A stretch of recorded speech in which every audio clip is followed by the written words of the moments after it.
world famous and hottest DJ in America, DJ Scratchator, keeping the music hot on the Music Head show with Martha Samasoni and Sunila Daniels. Also featuring great supporters in Australia, DJ Noise of Brisbane and DJ D Daniels of Sydney. Here's a quick snippet of DJ Scratchator's live performance. Check it out. Tory music, flip mode.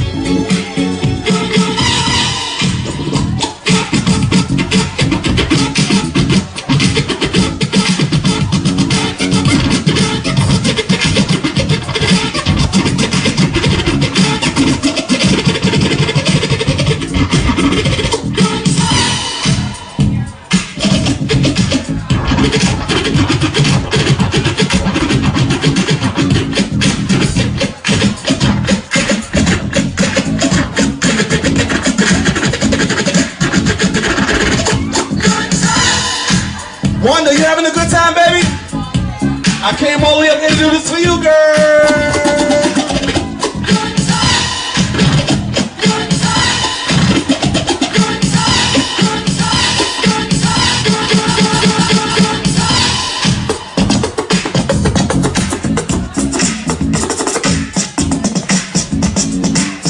Welcome to MusicHeads.com.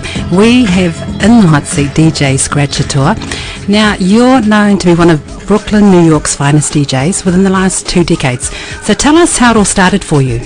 Wow, it all started when I decided that I wanted to change the sound of music once I heard it being changed. I was young and I ran into the first DJ that actually scratched records. So that's where it started. I was around 9 years old. I was riding my bike in the park. There was a family cookout or some sort going on. And when I finally got up close to hear why the record kept starting over with this unfamiliar sound, I noticed that the DJ was scratching the records. And once I saw that, I was like, I want to do that. You know, as like most little kids, when they see something, they go, ooh, I want to do that. Because at the time, my uncle had a DJ setup, but he never did anything like that. All he did was play one record to the next, you know, without letting it fully, you know, cut off. You would hear it start to fade and then you'd hear the next record come in. But when I heard this DJ doing what he was doing with the 2 records, I was interested in, you know, doing that and actually, you know, perfecting it, even, you know, taking it a step further, saying I want to be the best at that. So that's how it all started. So how did the name DJ Scratchator come about? Well, because I used to like to scratch so much, you know, as most DJs, when you first start, especially if you come across the art form and you see that that's what you want to do, that's all you're going to do. So they used to call me, because I was such a cool kid at the time, and everybody who was teaching me were like at least 5 years older. He's like, he's cool, and he likes to scratch. So at first they was calling me Cool Scratch. But I was so skinny as a kid, and it was like Cool Scratch was just like, it didn't have enough oomph to it, you know, it didn't have enough pizzazz to it when you had other DJs with a little bit cooler names. So we came across somebody had the name DJ Bones already, so we couldn't go there because, like I said, I was really skinny. Then we thought about DJ Skeleton, and that didn't sound cool, but at the time there used to be cartoons on He-Man, and his enemy was Skeletor. So we came up with, said, how about DJ Skeletor? I was like, nah. And I just happened to say Scratchator, and they just like, oh wow, there you go. You know, so we took off the cool, left the scratch, and put the ator on the end of it, and was Scratchator. And that's how the name came, you know. Perfect. Okay, sis. That's how it's born. That's so cool. What are the highlights of your career? The highlights of my career was when I saw that I could actually make money and take care of myself DJing, you know. Most of the people that I knew who were DJs also worked and DJed on the side. And once I started to DJ and only DJ and live off of that, that was a highlight. You know, a highlight was actually the first party I got to do and I got paid, you know. Another highlight, of course, was actually going in front of a large crowd. I'm talking about 20, 30,000 people, and being the first person that they saw before Busta Rhymes or Little Sean came out before. You know, I had to go out there first and face that. And, you know, if you've never done it before, you'll be nervous. You know what I'm saying? So now it's nothing to me. You know, I'll go out there and I command the crowd, you know. But that was definitely one of the biggest highlights of actually going out there and seeing ocean of people and just be like, yo, and they'd be like, what? And just responding. So that was a big highlight for me. So what are your lowlights? When I'm not DJing, that's just, I don't like not working, because I feel like if you're not on the scene enough, then you kind of fall off, So if you're not out there playing constantly, because the more you practice, the better you get. And when you out playing, it's practice. You're earning while you practice, or you practice while you're earning, and you learn every time you play, because the people are the best teachers, because they ask you for those songs that you normally might not play. They ask you for those songs that you might have forgotten that weren't in your playlist. So they actually make you better, because the object is to please the people. So you want to make sure that you please them by playing what they want. And the more you're out there, the more you hear, because they might be listening to a whole nother genre of music that you're not even listening to on a daily. You might play this music that if you're a DJ, right? There's stuff that you play at the party that you don't listen to. You know what I'm saying? So that's how you keep in tune, by being out there and hearing what the people are listening to, so that you add that to the set list, you add that in your mind, you say, you know what, that song is hot, I didn't even thought about it, now I'm going to go home and do something with the song. So those are the lowlights, not being out there. I wish I was working tonight. I want to work every night, because it's fun. I love what I do. So tell us, what are the advantages of using a Serato as opposed to the old school way of DJing, using 12-inch records or vinyls? Well, the advantages of using it as opposed to using 12-inch records, carrying it, of course, is the amount of stuff that you have to carry. You have so much more of a library in your laptop now than as opposed to you have to be like Kid Capri and travel with 20 cases of records and still not have the whole collection, just the stuff that you can rock with, and that rare stuff that when the DJ who's warming up before you tries to play everything that you should have been playing, that you were hired to play, now you have a backup, because he's not going to touch that era, because he wants to play all the popular, so that's the advantage of using Serato, as opposed to 12-inch records these days. You bring out your 12-inch records just to show that, listen, this is how long I've been DJing. I got the record. What do you have? You have a file. That's only different to me. Serato makes you a more efficient DJ. So who are the top celebrities that you've worked with thus far? Thus far, the top celebrities I've worked with, of course, is Busta Rhymes. I've had the opportunity, as I'm not known as EPMD's DJ. I did get to DJ for them one time in England, because their DJ at the time, I'm not sure if it was DJ Scratch or someone else, couldn't make it, so I held them down. Missy Elliott, Q-Tip, of course, people in flip mode, which would be Rod Digger, Rampage, Spliff Star. Who else am I forgetting? At the moment, I think that's it. Those are the people that I've had an opportunity to work with on stage for a performance. You've just said that you've done this for many years, so obviously some of the nerves have gone, etc. when you're DJing. So how do you challenge yourself as a DJ? How do I challenge myself? I try to just do something different. Like I'll put together something that I want to do, but then when I get there, I challenge myself by doing something different, because you can always plan, but you can't plan for what how the crowd is gonna react to what you're gonna do. So when you're doing one thing and it's not working, then you have to go to something else that you might not even have planned for. You're home and you're like, oh, I'm gonna do this and this, I'm gonna kill him and da-da-da. But then when you get there, the guy who played before you played maybe 5 out of the 20 songs that you had lined up to kill it. So now you got to do something different on the fly. You got to get those gears in your brains cranking up and say, okay, what am I going to do now? Or as you're playing, you just think of something crazy and you do it. Sometimes you let them know, sometimes you don't. I like to let them know so that if I mess up, I say, yeah, I told you it was new. But most of the time it works out. That's cool. And you've worked with some amazing artists, and that's really cool. What about some of the mentors that you have? I still have a lot of mentors. I have people that still inspire me, My boy Ice, he still inspires me. He keeps me on edge with different genres of music, keeps me motivated to push forward and do something different. Some of the original people that got me, interested in the music still inspire me and still mentor me without even knowing that they do, like DJ Jazzy Jeff, Kid Capri. When I like to go out and see what they're doing and seeing the reaction, so I can either learn from it or enhance it. You know, some of my friends who actually allowed me onto the turntables and showed me how to work the equipment.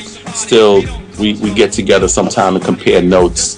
You know, and they'll be like, "Yo, I'm so proud of you of how far you've reached and how good you are." Like, you know, back in the day when we were calling you Cool Scratch, we never thought you'd be where you're at now with what you're doing, you know. So they come around, we compare mixes, different. They'll show me what they've been doing, and they'll be like, "Yo, you should try this, use this," and I'll show them what I'm doing. They'll be like, "Wow, I wasn't thinking of, you know, doing stuff like that." But my mentors definitely are still around and still helping me out, even after over 20 years. Because DJs have actually come a long way. We have in New Zealand DJ school, so you can actually you can go towards a degree for DJing out at Whitireia Polytechnic. So that was really a degree.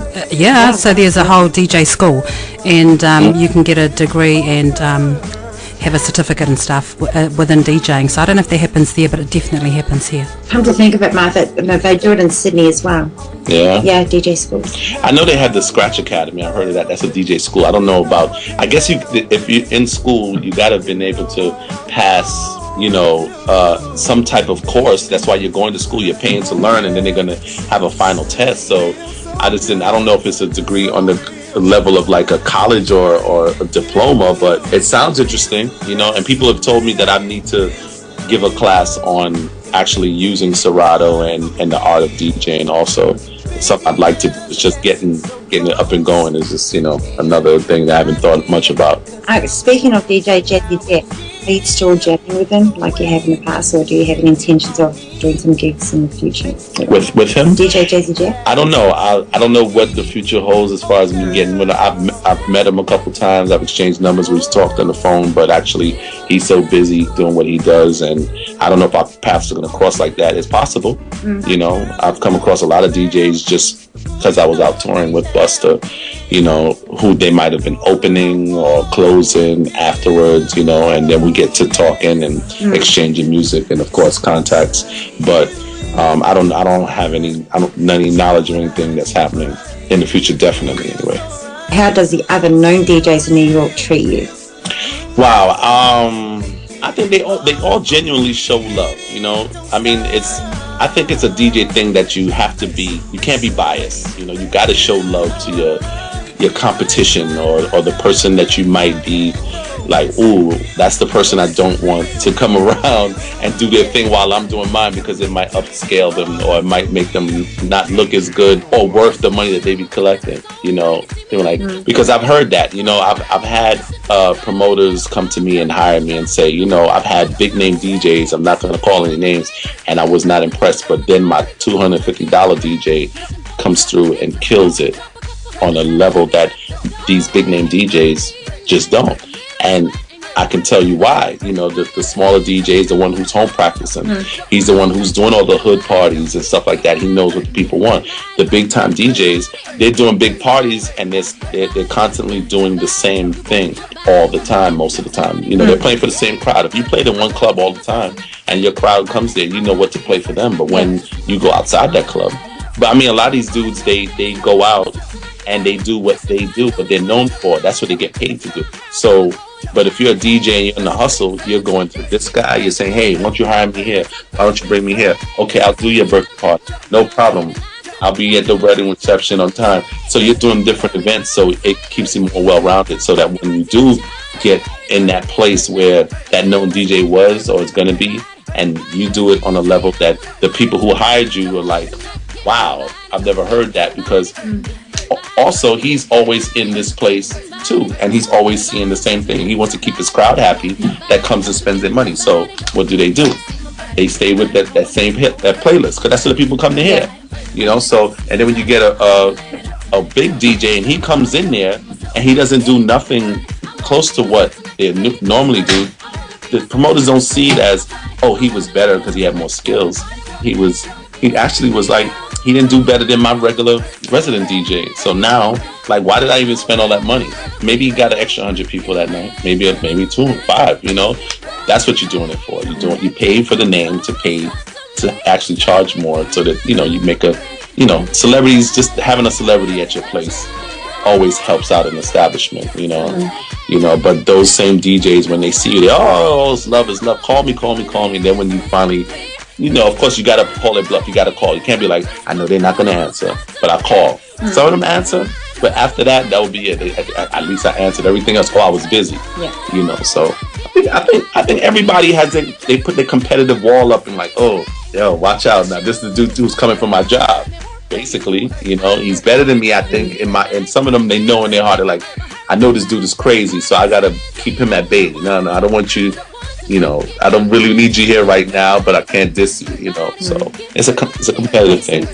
I'm not scared to play with anyone. Actually, I'll go head to head with Jazzy Jeff, Kid Capri, anybody, because DJing was built off of competing anyway. So as friends, we're gonna compete. When I go to a place, I want to shine as the best. If I'm not the best, let me be second. Okay, I can defeat, but it's the competition. And have you ever performed? Have you ever jammed outside other countries? Of course, yeah. I've jammed in Russia, in Africa, in Dubai, all over Europe, Sweden, and I'm talking about without Busta. I'm talking about on my own, just going to go DJ. Yeah. England, where I've never been to Hawaii to DJ, but that's a place I'd like to check out. I want to go to Japan, and I've only been to Australia with Busta, and New Zealand. So those are places I'd like to go back. The guys who brought us out that time were saying, yeah, we're going to work it out, but that never happened, So it's the wrong guy supposed to see me about that. Well, I'm seeing you right now with my eyes. So we'll see what pans out. I could be like this later on, another interview. Yeah, I did an interview and they said, yeah, I spoke to the wrong person. I guess I was speaking to them again. So, we'll see. Let's make it happen. I'm always ready to go, because I don't turn down money, because that's what DJs do. We hustle. Yeah. Let's go. I can go someplace and maybe not expect to be going back, and then I end up going back. Or I could go to a place, say, okay, you know what, I'm gonna sacrifice and go for not for the amount that I wanted to go for, but when I go, something else comes up, and then now it brings up the value. Now I'm back there often, so it's a chance you gotta take. Over you, sis. And now you also have your own production, so can you explain a bit more about that? I've made some tracks in the past, and I've placed a couple of tracks with artists like Method Man, Missy Elliott, Fabulous, a couple of unknowns, independent label artists, and that's what it is. It's the production side of me. I'm still producing. I produce every time I get and I make a remix, whether it's just from a blend or I make a track for an acapella, like what DJs do, so I have tons of tracks. I've been working on beats lately. I had lost the interest in it because it was so hard to actually get stuff placed, so I just resorted back to the DJing because I needed the now money and not the hopefully something comes out of this in the future month, but my company is Torian Music Group, Scratchator, like Tor and Taurus, because I'm a Taurus, so I call it Torian Music Group, and that's the main company, and the one below it will be hottestinamerica.com, so, and of course Scratchator.com. So those names have been trademarked, and we're gonna see what I can get going. I'm working on it. I'm still focused on the present and not too much the future, because the future's nothing's promised, so I got to concentrate on like the very near, so that's like right now. Who were the MCs you worked with prior to Busta Rhymes? Prior to Busta was Little Sean. Before that, I used to actually, when I was in my whole learning stages of DJing and all of that, Little Sean was in a group that we used to call the TNT, the Nasty Three. And the guy who taught me how to DJ, one of them, Little Sean and another MC, we were all together as a group, the Nasty Three, Scratchator and the Nasty Three. Or it was TNT and Scratchator, how the group was working. But those are the people I worked with prior. So as far as big names, before Busta, it was Little Sean, then Busta, then everybody else came after. What advice would you give upcoming DJs? Upcoming DJs. I'm a true believer that a DJ knows how to use turntables. So if you're an upcoming DJ, whether you learned on turntables or not, try sticking with turntables. If you learn those CD players, go and mess with turntables and learn it like how you know the CD player. You know what I'm saying? Because you're gonna walk up into certain clubs and they're only gonna have turntables. You know, and of course, if you're a DJ, you should know how to work CD players too. But the original DJ, the original art form was started with turntables. So to call yourself a DJ, I would think that you would know how to use turntables. Even though it's called disc jockey, the vinyl was the disc. Even though you got CDs that they call disc, and they think, "Oh, I'm a disc jockey." No, you're a CD disc jockey. You know, let's be a turntable disc jockey, because that's where it started. And I think you should learn and know how to use it. You don't have to be the best. You don't have to, because I'm not.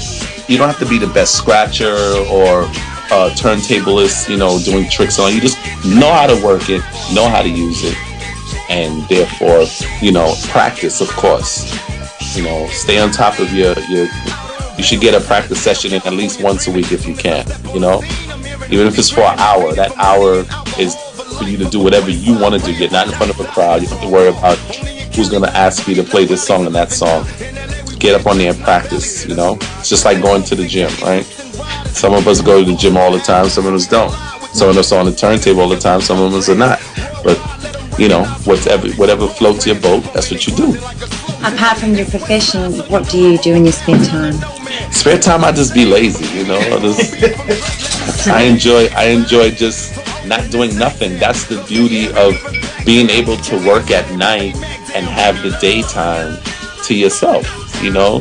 That's when it's quiet. You know, in the club is noisy, it's busy, it's smoky in some cases. Someone's always bothering you to play this. You know, you got the pressures of trying to entertain the crowd and hope, you know, keeping the next week secured so that you can be back there to make some more money, you know. So on the spare time, I like to just do nothing, you know, play a video game, practice, you know, have children, I spend time with them, sleep, because you don't sleep much as a DJ. You work at night, and then you get up early because you do have to, your regular, you know, if you're older, you know, your regular duties and responsibilities. If you're a young kid, then you can sleep and don't have to worry about it. Mommy's putting the groceries in the refrigerator for you, but not these days. I got to do that. So, you know, a lot of time I just want to just relax, you know, and get on my production too sometimes. You know, that's like it's a feel thing, like an artist. And I mean an artist who paints. He paints all the time, but then sometimes he's going to wake up and have a vision and get right on it. Sometimes he's just not going to be motivated, or a book writer. You know, you can't just, the words are not always just flowing out of you. So sometimes you just have that urge to get up and DJ. I've had that moment where I've dreamt about something and it just made me say, oh God, I got to get on the turntables, you know. So that's what I do in my spare time when I'm not DJing, relaxing and thinking about the next gig, putting it in my head. Okay, just a quick question. If you were a superhero, who would you be and why? Wow, a superhero, who would I be? I think one of my favorite superheroes is the Incredible Hulk, so I think that's who I'd be. I might not have the body to fit to fit the character, but I definitely have the attitude. You know, when I get mad, I start smashing shit. And do you turn green? Yeah, a little bit. Not even envy though. No. You know, I get mad. Hulk smash. So scratch smash every DJ. You know, DJ start talking shit or whatever, and this and that, or you know, people are saying, oh, he's just a performance DJ. He can't do this. He can't do that, because you get stereotyped. Oh, you're busting around DJ. What you know about rocking the crowd, nigga?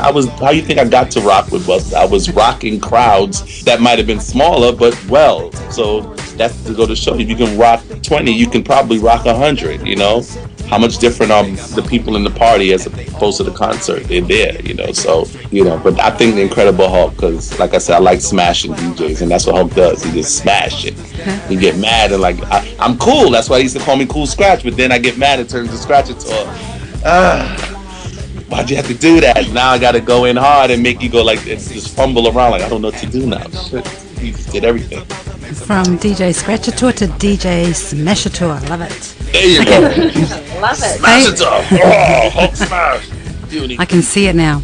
Okay, favourite food? Favorite food? I like seafood. I don't know if it's my favorite because I don't eat it as often as I would like to because it's not that good for me. But I keep it funky. Chicken.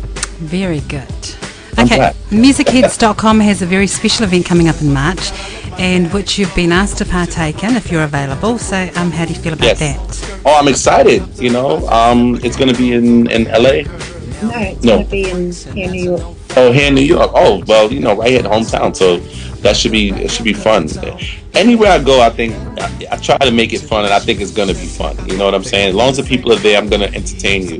Not only do I'm very confident on the turntables, but I think I'm confident on the microphone with just being entertaining. You know, that's one of the characteristics I've learned or have built throughout the years while DJing. You know, I took my humorous ways of being a fool and applied it to DJing. So We have an MC, sis. yeah, so I talk on the microphone. I'm definitely one to, you know, when other people aren't trying to talk over me, not you, people at your party who want to, while I'm DJing, they want to be on the microphone. I was really getting upset about that too. I meant to say something, but we'll talk about that later. But anyway, yeah, I like to entertain also, you know, because I'm comical, you know.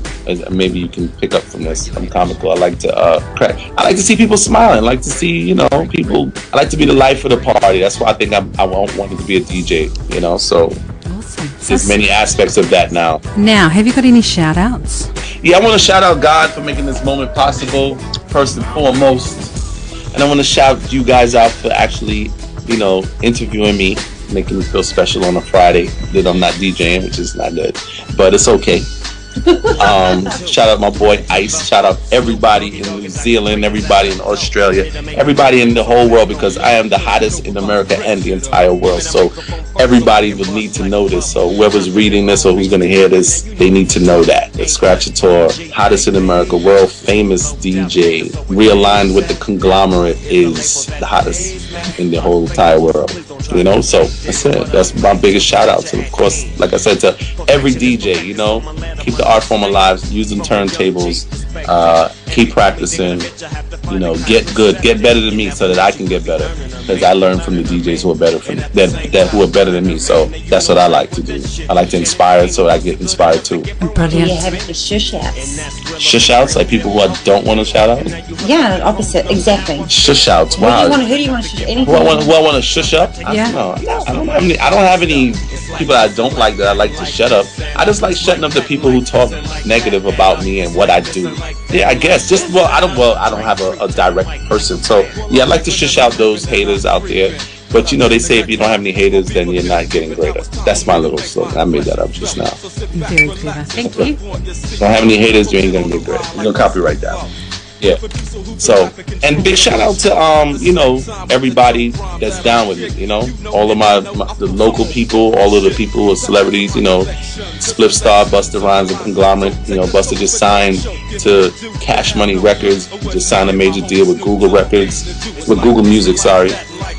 You know, so big shout to them. I just did a show with them. I don't know when this article is going to come out, but I just did their launch party. Well, we performed at the launch party. I didn't do it.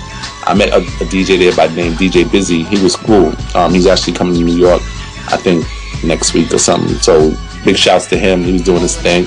And Drake was there, and Maroon 5. So just big shouts to everybody. Those are all of the new people that I just met up with. Saw Serena Williams, Ronnie from Jersey Shore, Christina Milian was in there, Kim Porter, and some supermodels that I don't know their names because I'm not on that stuff, but they're too skinny.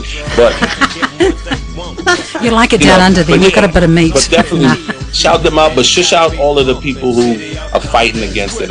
Shush out to all the people who just think because they have music on their iPod or in their laptop, in their iTunes, that they can start to DJ and try to take the jobs away from us. Namely the celebrities who are already successful in one area, now they're saying, I'm tired of doing this, now let me see who else's job I can take. But those are the same people who are hating on the singers and rappers who wanted to act. Like, stay in your lane. You know, do what you do. Leave the acting to us. We're not trying to rap, but now they're like, okay, I don't want to rap. I'm a DJ because that's easier to do. You know, because playing music, you didn't make the music, or you're doing the spinning it, so it's easy. At least they think. So shush them up. Totally. Shush. Shush.